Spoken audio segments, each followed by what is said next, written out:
Russian internet users are learning how to beat Putin's internet crackdown. These videos about the invasion have been gone viral, but they are completely fabricated. CNN Business: a digital iron curtain may be descending on Russia as President Vladimir Putin struggles to control the narrative about his war in Ukraine. The Kremlin has already moved to block Facebook and Twitter, and its latest step in that direction came Friday as the government announced the plan to block Instagram in the country as well.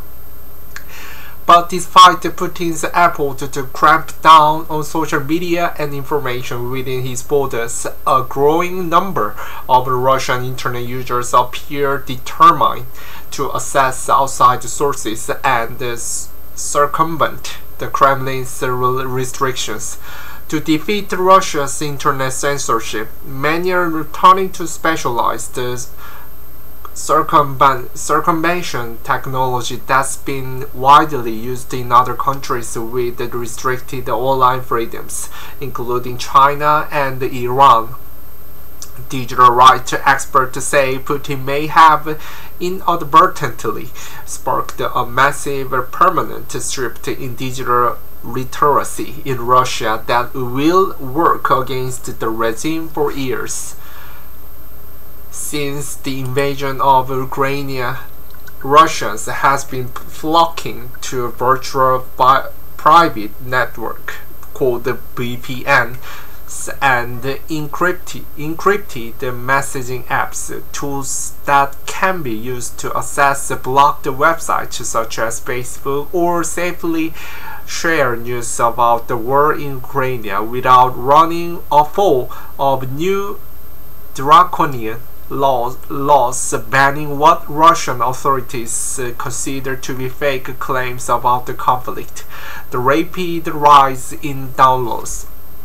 During the week of February 28, the Russian internet users downloaded the 5 leading VPN apps on Apple and Google's app stores, a total of 2.7 million times, a nearly threefold increase in demand compared to the week before, according to the market research firm Sensor Tower. That growth dovetails with what some VPN providers have reported. Switzerland-based Proton, for example, told CNN Business it has seen a 1,000% spike in sign-ups from Russia this month. The company declines to provide the baseline figure for comparison. However, VPN providers are just one type of application, seeing higher uptake in Russia. Since March 1st, a range of messaging apps, including Meta's Messenger and WhatsApp's services, have been gradual increase in traffic, said the internet infrastructure company Cloudflare. A trend consistent with the increase in traffic to global social media platforms such as Twitter, YouTube, Instagram, and TikTok. But perhaps the fastest growing messaging app in Russia may be the encrypted messaging app Signal. Sensor Tower said Signal was downloaded 132,000 times in the country last week, an increase of more than 28% from the week before. Russian internet traffic to Signal has been significant growth since March 1st, Cloudflare told CNN Business. Other private messaging apps such as Telegram saw a relative slowdown in growth that week, but still witnessed more than 500,000 downloads in that time frame, Sensor Tower said. In recent weeks, the Russian internet users also appear to have increased their reliance on Tor, a service that anonymized internet browsing by scrambling a user's traffic and bouncing it through multiple servers around the world. Beginning the day of the Ukrainian invasion, Tor's metrics page estimates that thousands more Russian users were accessing the app through secret servers connected to Tor's centralized network. Tor users got a helping hand from Twitter on Tuesday as the social network, which has been partially blocked in Russia following the invasion, added the ability to access each platform through a specialized website designed for Tor users. Facebook, for its part, has had its own Tor site since 2014. And the Lantern, a peer-to-peer tool that looted internet traffic around the government firewalls, began seeing more downloads from Russia starting about 2 months ago, said Sasha Mainrath, a communications professor at Penn State University who sits on the board of Lantern's parent company, Brave New Software. Lantern has seen a 2,000% increase in downloads from Russia alone over the past 2 months, Mainrath said, with the service going from 5,000 monthly users in Russia to more than 112,000 by comparison. By comparison, Mainrath said Lantern has between 2 million and 3 million users globally, mostly in China and Iran. Through Tor, Lantern, all the VPNs, anything that's masking who you are or where you're going, Telegram, everything, downloads are increasing dramatically, said Mainrath. And each bootstrapping thing. So the people that are on Telegram, they are using that as swap, not about what else you should download. The most tech savvy and privacy conscious users, said Mainrath, know how to combine multiple tools together to maximize their protection.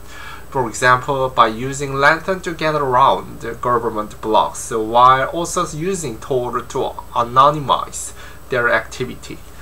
The war for information technology. The growing prominence of some of these tools highlights the stakes for Russian internet users, as the Kremlin has detained thousands of people for protesting the war in Ukraine, and it contrasts with the steps Russia has taken to clamp down on social media, from blocking Facebook entirely to passing a law that threatens up to 15 years behind the bars for those who share what the Kremlin deems fake information about the war.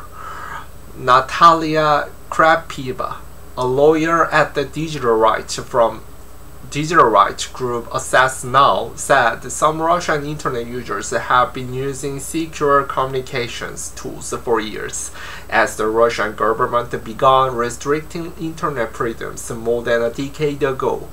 In the past, the Russian government has tried to block Tor and VPN providers, Krapeva said, but it hasn't been very successful, she said, due to Tor's open, decentralized design that hinges on many distributed servers and the willingness of new VPN providers to fill the gap left behind by banned ones.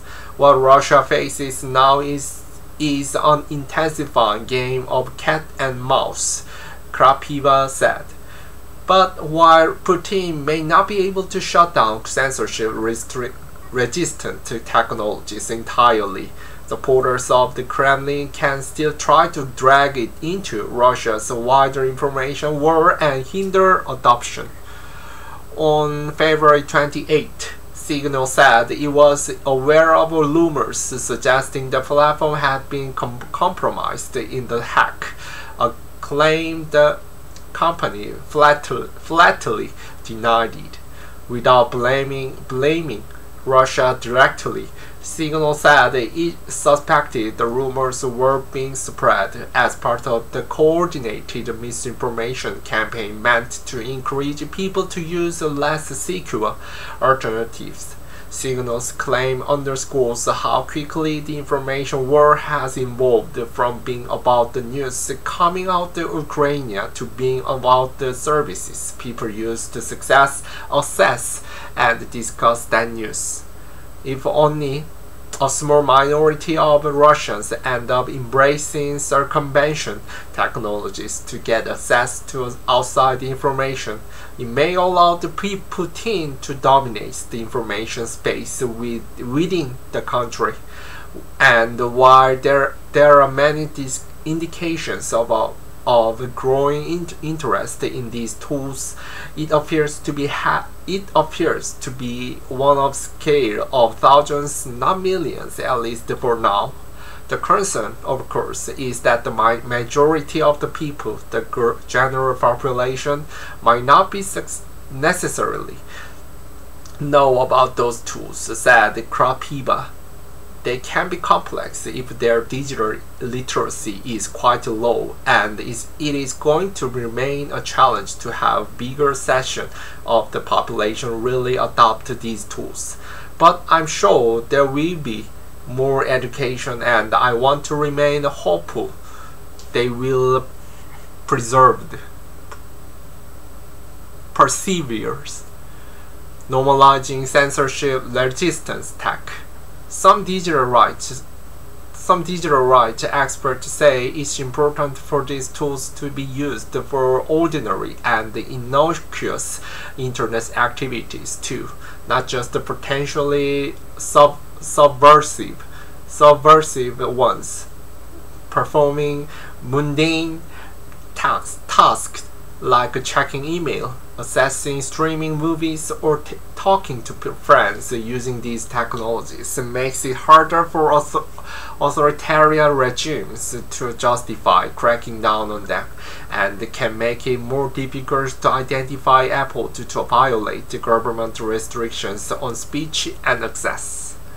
The more that regular users are censorship-resistant technology for everyday activities like unblocking movies, the better, said John Scott Rayton, a security and disinformation researcher at the University of Toronto's Citizen Rep. And this may only be the start. May last said the government restrictions will likely trigger not just the broader adoption of circumvention tools in Russia, but also further research and development of new tools by Russia's highly skilled and tech-savvy population. We're at the beginning of the J-curve, May last said, adding, "This is the one-way transformation in Russia."